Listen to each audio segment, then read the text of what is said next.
Ladies and gentlemen, welcome to CAGcast episode number 621. I'm your host, GPD, here in Long Island, New York. And as always, we're joined by a man who's just as likely to open a hotel chain as Atari, Wombat. Yeah, but my hotel won't have speaker hats. So. Right, I mean, come on. They're not really going to open up a hotel chain. I don't know. It's not that they're going to open up a hotel chain. It's that someone wants to open a hotel chain. Why? And bought the rights to use the name Atari in their hotel chain. I got it. I read the thing. High shipping, by the way. That makes sense. Sure. In somebody's mind, that makes sense. They got paid $600,000, and I guess they're getting some more than that later. I think what you do, if you could put one of those hotels near the Nintendo, like the theme park, you might have something there. You never know. They opened up a Cartoon Network hotel next to Dutch Wonderland in Lancaster, Pennsylvania. I was looking at that like 3 days ago. Wait. Can you just for a moment describe for me the target market for the Atari hotel? Like who's the customer? Middle-aged men who are taking their kids to Nintendo theme park. And there's a who have to Nintendo stay in a theme hotel park with in their Arizona. No, there's not in Arizona. I didn't tell them to put it in Arizona. I told them to put it in Orlando, Florida. Yeah, well, that's a good place. But the kids don't give a shit. The kids don't give a shit about Atari. To them, it's just that speaker hat company. That doesn't matter. You just put Atari on the outside, and then you like fill it with, you put all the Atari arcade games in there. You get some, make it video some gambling, themes. Maybe some like Atari video poker. Wait, gambling? Well, that's out. It's not allowed. I don't think. Why not? They have that on Long Island. Oh, at Jake's 50 something. Yeah. You just build an Atari one of those, and you make all the machines in there Atari themed, and whatever. You need Indians. You don't. Of course you do. You think Jake's Native Americans? Sorry, Native Americans. I'm telling you, you can't just open up a hotel with gambling in it. No, it has to be in the right zone. But yeah, the Native it's American not zone. That Jake's isn't a reservation. How do you know? Because I know it was like a whole thing. Oh, was it? I don't know. Yeah. There's also one in Queens. Oh, I moved to Japan and I came back here and then we had sort of a casino. Yeah, there's two. But it's not. They don't have like tables and stuff, right? No, it's all video. That's what I'm saying. It's all video related. That's looking for that. We have casinos. That's why the Atari theme works. You have real casinos with table gaming? Yeah. Not that I care. I find that very boring, but it's not a selling point to me. But okay, I'm trying to sell you on Ohio. I'm coming. I just haven't found you are. I watched a cooking show before we did this show. I watched a show that had a Cincinnati restaurant on it. Well, that's as close as you'll get. some Cincinnati steakhouse. Ooh, we're off the hook. Jeff Ruby's? No, it was like Jimmy G's or something. Does that sound about right? Jeff Ruby's? No. The guy. It was a man's name and then a last initial. I'm sticking with Jimmy G's. Howard Johnson's. Okay. No, that would be Howard J's. Oh. Get it right. Burger King. Mm-hmm. So I take it you've never been there. It doesn't ring a bell, but you might have the name so far off that I might. That is very true. Nope, Jimmy G, Cincinnati, Ohio. Jimmy Gibson. There's all of these places you see on these shows, and I think this is like universal. Like, it closed. That's why. Yeah. Okay. Exactly. It exactly closed my point. In 2017. So, what show are you watching that's featuring restaurants that have been closed for 2 years? It was on the Food Network. What are you watching? I was watching Burgers, Brews, and Q. Oh.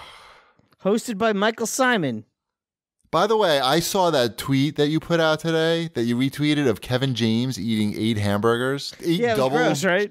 It was gross. It's so gross. Why would you show that to people? Because not you. I'm not blaming you. I'm not blaming you. I'm like saying if you're Kevin, you are blaming it. No. I'm saying it's like if you're Kevin James. Do that. If you're Kevin James, why do you film yourself eating 8 double cheeseburgers? Like, what's the message there? I don't know. I'm gluttonous. Here's a video. Yes. Was that Sid's All-American? No, it's the All-American. What's the All-American? Jimmy G's All-American. You really don't know what the All-American is? No, I only know Sid's All-American. Do you not even watch the Food Network? You're an embarrassment to Long Island. I've been to Sid's All-American. That's pretty good. The All-American, it's on Merrick Road in Massapequa. It's been there for a billion years, and it's a little hamburger place. I guess They never changed the grease. And the burgers are not very filling because you have to apparently eat 8 double cheeseburgers to you know, it's funny. I usually get a double cheeseburger, and one is plenty for me. Like, I'll get a double cheeseburger for myself, a regular one for Elliot. I do recommend the strawberry shake. And that's it. And usually we split the shake. I don't even drink a whole shake. I share it. So, I don't know. Right. Did you ever get any feedback on why he made that video? No, because I know you were tweeting at him. I saw. Well, his last show, but that show was canceled, so I don't know why he's doing this now. But the last show he did, he played a cop in Massapequa. That was like his thing. Eating a lot of cheeseburgers. I guess. I don't know. Maybe he has to bulk up for a role. Next time you come, to visit me, which will be never because you don't like me. Right after I go to visit Ship. After I visit Ship. Exactly. We'll head over to Exactly.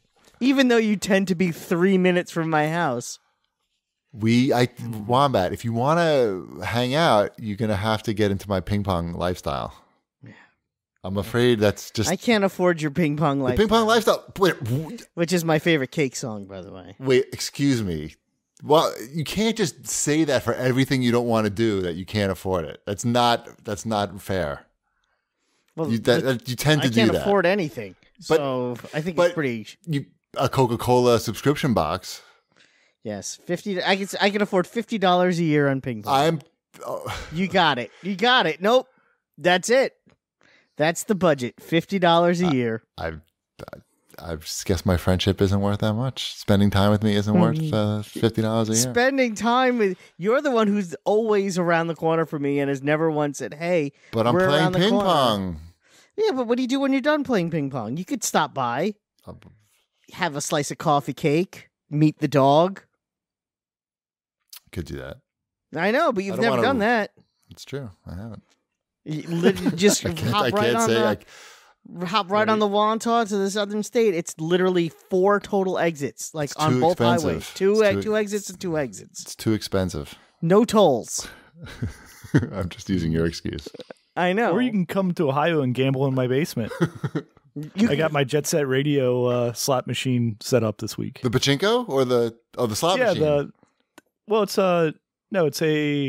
You totally made me blank on what it is. It's a slotchinko or something. Oh, it's a combination? What the hell is a slotchinko? That sounds made up. It's basically just a slot machine. Sounds racist, to be honest. Mm-hmm. Somehow. Right. It's basically just a slot machine, but it has pachinko. Yeah. There's like one pachinko area on it. No, there's no pachinko. Oh, so what? Where's the confusion? Because it's called something like that. A pachizlo? Is that what it's called? I don't know. Take a picture. Pachizlo. That's not a word. Is it video game themed? Does it have a cool motif? It's Jet Set Radio. Oh, did you say that and I wasn't paying attention? Yes. Yeah. Ah. Yeah, it plays the music and plays like the little guys dancing and everything up on a screen. I got it for $25 at a garage sale in my neighborhood. I remember. It looked very substantial for $25. It's fantastic. That's a worthwhile $25 purchase. Right. Mm-hmm. See, you could buy 2 of those. That would be your whole ping pong budget for the year. Yeah. Yes. Yep. But I'd be happier. You would. I love ping pong so much. I played today. And really? Let me tell you something. We had no idea how you felt about ping pong. We thought you hated it. I played today. I have this guy that I play all the time. I came down losing 2 games to 0. I came back and I won the match. And then later I played a young man who was much better than me. But I got 8 points off him and I felt really good about it. And then the guy's coach came over to me and said, just so you know, you've made like such a huge improvement. Because he sees me there all the time. He's like, it's just like you've come a really long way. I just wanted to tell you that. So was this in the city? Yeah. Okay, so approximately where are you? You're like what, in the 20s? Spin is on 23rd and Park. 23rd and Park. Because I was on a place on 32nd and Broadway. That's Macy's. You were at Macy's. A little bit of 2 blocks over. GameStop. Macy's. You were at GameStop. I was close to the GameStop. Yes. Catty corner from the GameStop. Right. There is a place called Bow This sounds tea? like something completely not related to table tennis. It isn't. I'm changing the subject because no one cares about table tennis. This is a fact. Why don't you? You should. Well, we're going to get to the show feedback, and we're going to circle back around to this. I've strategically planted show feedback, so to circumvent you trying to circumvent me. I was talking about my thing, this place that I went to. Go ahead. Sorry. And I got the bubble tea called the Devil's Egg, and I think you should get one because I think you would like it. Is that Gong Cha? I don't know what that means. The name of the bubble tea place? No, Bao. Oh. BIAO, I want to say. I don't know. I only know Gong Cha. It's got a giant lion head in it, so when you order your drink, they hand it to you through the giant lion head. Oh, that's funny. Yeah. And this came in a giant plastic egg, purple sparkly egg. It was good. You sent a picture of that to me, and it was somehow the composition of the photo. It looked like 4 different photos put together. I couldn't tell what. Oh, it was? Yes. I don't know what's going on over there. It was very difficult to figure. Did you see that picture, Schiff? Am I crazy? I did. Could you comprehend anything that was happening in that picture? I couldn't even tell if it was 4 different photos or it if was 3 different photos, and I was showing you the experience. But it was one photo. I figure one attachment is better than me sending 3 attachments because that's just it's large. It clogs up your phone. No one wants that. But there was no perspective. I could do it in one little thing. I get what you're doing. No, I think you're just an idiot. No, I get what you're. I'm going with that. But Shipwreck said the same thing. He's not. Surely he's not an idiot. He did not say that. He said, I totally understand what's going on here. He said it was the perfect photograph. Mm-hmm. Right. Everybody says it was the perfect photograph. He's like, Wombat can't afford more than one attachment. Exactly. Oh, man. I don't know. I just want everybody to play ping pong. I think it's so good, and it could be helpful to everybody. That's all I want to say. Come back around. And I think everyone should try a devil's egg at least once in their life, because I don't think I would ever get another one. But wait, what was in it? I'm sorry. I was still thinking about it was like an iced coffee bubble tea. I guess not really a tea. But why is it devil's egg? There's no egg in it? No. Just milk and caramel, I think, was in it. Oh. It was good, though. Bubbles, what do you the tapioca balls. All right, what do you think about this for a business idea? Sure. It's a bubble tea place, but also a table tennis club. Maybe not like a lot of tables, but like 3 or 4 or 6. Bubble pong? Ping pong? Don't worry about that. The name is immaterial. The name doesn't matter. The idea is there was a bubble tea place that was in and out in my neighborhood that came in and out in about 2 months. So I don't know if it's too racist in your neighborhood. That's why. I don't know. I'm surprised the ping pong place is still around. I think they do pretty well on the weekends, like the college I hope they kids, do. Maybe I do too. It's a bar as well. Yes, it is. Yes. But when I go there on like a Sunday afternoon, it's not very crowded. But they get some birthday parties. And stuff. But then you get to go to Smoked Barn. That place is fucking good. That's where we saw a CAGcast fan. Yes. And then I ate a lot of meat. That's a good combination. That sounds like a fun afternoon. I can't believe your bubble tea place only lasted 2 months. You don't have really a lot of Asians living over there, right? Yeah. Some? I mean, kinda. I feel like, I don't know, man. I went to my town's Facebook page. I don't think I told you this. Did I tell you about the casual racism? You did tell me about the casual racism on your town's Facebook page. About the Korean restaurant? Mm-hmm.